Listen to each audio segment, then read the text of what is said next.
Hello, everybody. This is Donald Collins coming to you once again from Fool's Gold Confessions from an Educated Fool, my Substack, to my paid subscribers and to my free subscribers. Hi, I haven't seen you in a while. You've heard my voice, you've seen videos of me talking about spinning Sage's gold. Maybe I've talked about a few issues around the big P politics of our time over the last few months. And in recent weeks, I've switched back to start talking about job searches and job markets and basically when work disappears, what does one do kind of theme, which I started the year off with too, 2026. So I just wanted to update you, right? I've only done a couple of posts in the past month, and the reason why is that I took on some gig work.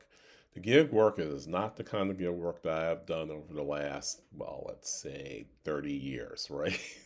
Since a doctor, since really undergrad. I decided to go ahead and give Uber a try this past month. I did give it a try. It wasn't bad. I can't say it was terrible. It helps that we own a nice, VW. We have we have VW Atlas, and we've enjoyed this car over the years. And so I said, well, let's give it a shot. And it was something like 94 hours of work, right? Basically over a 4.5 week period, about 4.5 weeks. I made 2,100 and some odd dollars over 94 hours driving. That averages out to about somewhere between 23 and $25 an hour. It's not the kind of way I'm used to making money, whether it's consulting or writing articles or selling books for that matter, like Spinning Sage's Gold, or teaching, because I'm used to making money in chunks, because of full time work or because of consulting work where you get paid a lot of money for your expertise, or even writing where you get paid chunks of money for your expertise as a contributing writer and stuff. To put it in perspective, when my last full-time teaching gig was at Loyola as of 2 years ago, and with two paychecks a month, I was pulling in $3,400 a month teaching. At times where there would be weeks where between teaching and grading and driving and dealing with students, I would end up with something like 70, 60, 70 hours worth of work in a week, right? This is figuring out to be about 18 to 20 hours per week to generate about almost two-thirds of the amount of income I was making when I was teaching full time. Okay. Yeah, I don't have the benefit of a retirement account. I don't have the benefit of health care through this particular gig work. And with gas prices being $4.60 a gallon around here, and sometimes approaching $5 over the last 5 weeks, it's not cheap to drive around the DMV. However, even with net, it's the equivalent of one of those two paychecks, and I'm doing barely half the work that I would normally do teaching, and nowhere near the amount of headaches that you have dealing with students, dealing with administrators, being on a campus that's hostile to you because you are black, or because you are wearing a mask, or because you have gray hair, or because of whatever, right? So in that sense, um, job wasn't it's really not that bad. It's not great, I mean, let's be honest. I drove something like 2,500 miles over the course of the last 4.5 weeks to make 2,100 some odd dollars, right? So when you do the math around that, the car is going to need maintenance. It's going to need a lot of maintenance. You're talking about driving over a 12-month period, something like 30,000 miles, and you can't put that much mileage on any car in a year. I mean, you could do it on a bus or a truck, but not on a regular old passenger car, right? So there's that, right? So there's that reality too. And so for me, though, I think about it in terms of also the amount of investment I've made in becoming an expert, becoming an African American historian, understanding the nature of Black studies, of African diasporic studies, and how Pan Africanism and critical race theory and Afrofuturism and Afropessimism and all these other philosophies that are around the black the black diasporic experience. That's years of work that 15 to 20,000 hours of investment I've made in becoming a better writer since 2002. You know, trying to write narrative, essays, right? To write about your own biographical experience, to be able to tell stories that border between the fictional, the non-fictional allegories, all of that. That's thousands and thousands of hours of work to be able to do it at least as well as I'm able to do it. I might not be Cassie Lehman or or Tayari Jones or any number of other people who I think are better writers than I am, but I think I'm pretty good, right?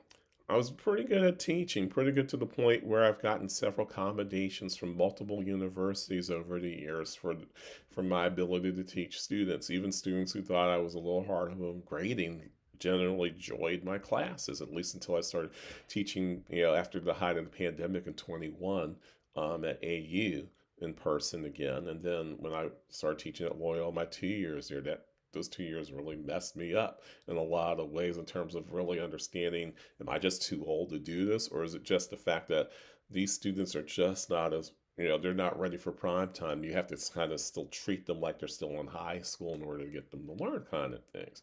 And I had a lot of investment in that and doing this kind of work because I care about helping people. I am mission oriented. I want to have a purpose that actually helps people, not hurt people.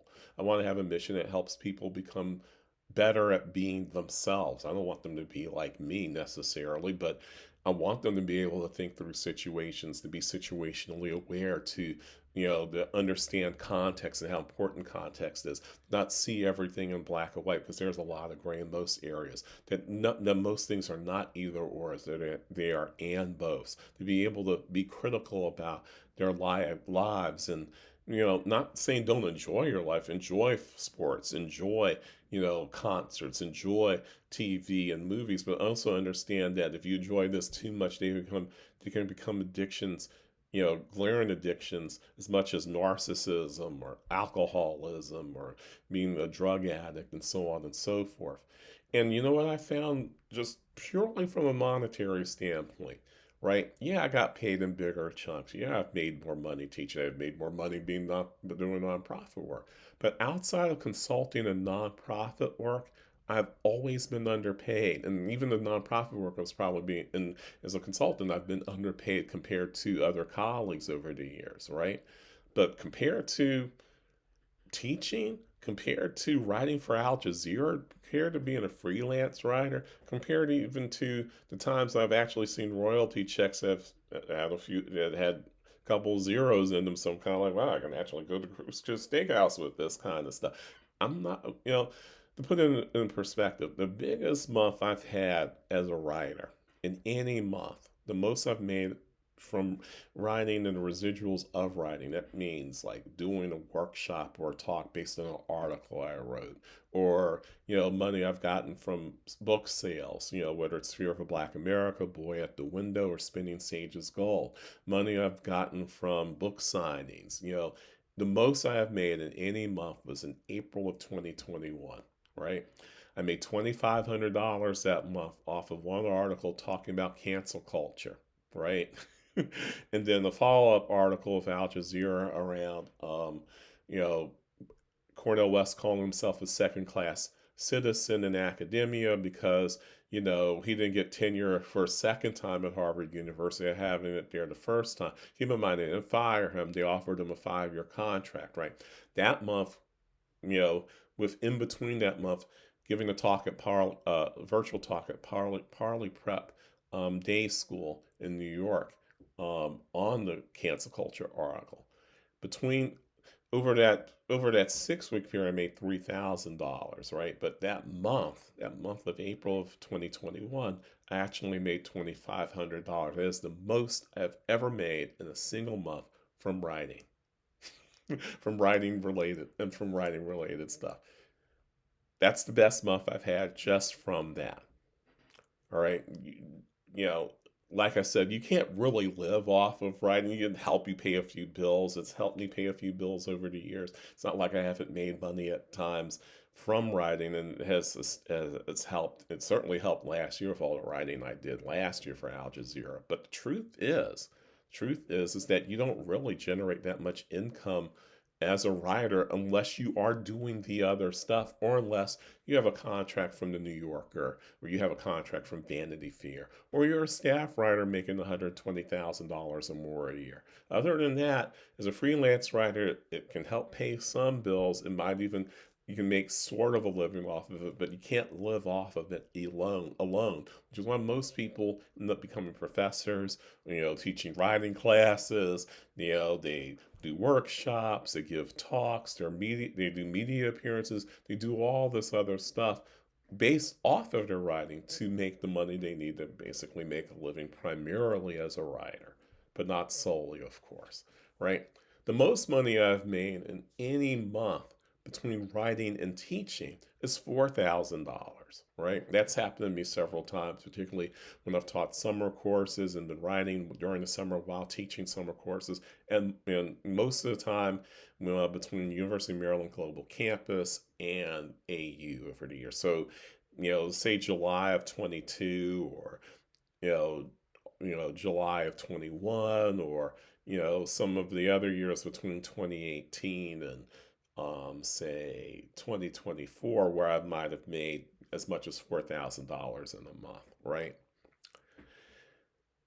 It's depressing to think that with a part-time gig like Uber, even with all the money that went into putting, gas in the tank, and all the hours, the mindless hours of driving around the DMV, picking up people and dropping off people at airports and train stations, and, concerts, and taking them to venues and all that other stuff, that in 90 hours worth of work, basically 18 to 19 hours, um, per 7-day period, I'm generating about half as much money as I am from writing, or not, or almost as much money as I've made in any given month from writing, or any 5-week period, 6-week period from writing.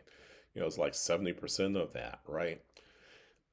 And writing, yeah, I don't spend as much time writing an article. An article takes me 10 hours to write for Al Jazeera. A lengthier article can take as much as basically a full work week's worth of work to do. Like, that's 40 hours. But even if I make $1,000 off of that article, that's only, you multiply that by two. It means that I would have to basically work 2 weeks full time to write a couple of articles I could make a couple $1,000s off of. Excuse me. Meaning maximum effort during the time that I'm writing and doing research and finding links and finding evidence to the arguments that I'm making, and telling stories from my personal life and from the lives of other people, quoting other people, maybe even interviewing people as part of that process, right? Versus, hey, you want to go to National Airport or BWI or Dulles, right? You want to go to the National Zoo in the heart of DC, or, Cheesecake Factory in Towson, right? That kind of stuff. The work, it's hard work driving a car and not getting into accidents, and avoiding dealing with people who are snobs in your car and telling you what for is while you're driving them somewhere, right? That's hard work, but it's not tedious. It's tedious work, but it's not truly hard. It's not emotional labor. It's not particularly emotional labor or psychological labor for me to do, drive people around. But writing, especially writing about racism, writing about otherisms, writing about abuse, writing about abuse of power and corruption, writing about autocracy, writing about homophobia, transphobia, and genocide, that's a lot of emotional labor. And I'm not saying I'm willing to give it up. I still love writing. I still love what I've been able to do as a writer. And I'm still writing while I'm doing all of this. But, writing has ebbs and flows, and it's not sustainable as a standalone without other work that goes, related work that goes with it, like consulting, like media appearances, like doing talks and those kinds of things. And so until that picks up again, I need to have something to fall back on in between the times I get checks for $1,000 or a couple $1,000s. And this is the one thing that I know I can do that doesn't involve a lot of emotional, psychological labor and a heavy amount of expertise and weighing and sifting of such expertise in order to share with a broader audience. So this is the best I can do right this second. I hope that it's not the only, I'm not doing this permanently. I think our car could take it. I don't think I could take it, from a sheer standpoint of the physical work it takes to drive a car for that much amount of time over that short a period of time. But that's where we are. So I will come back to you with more soon.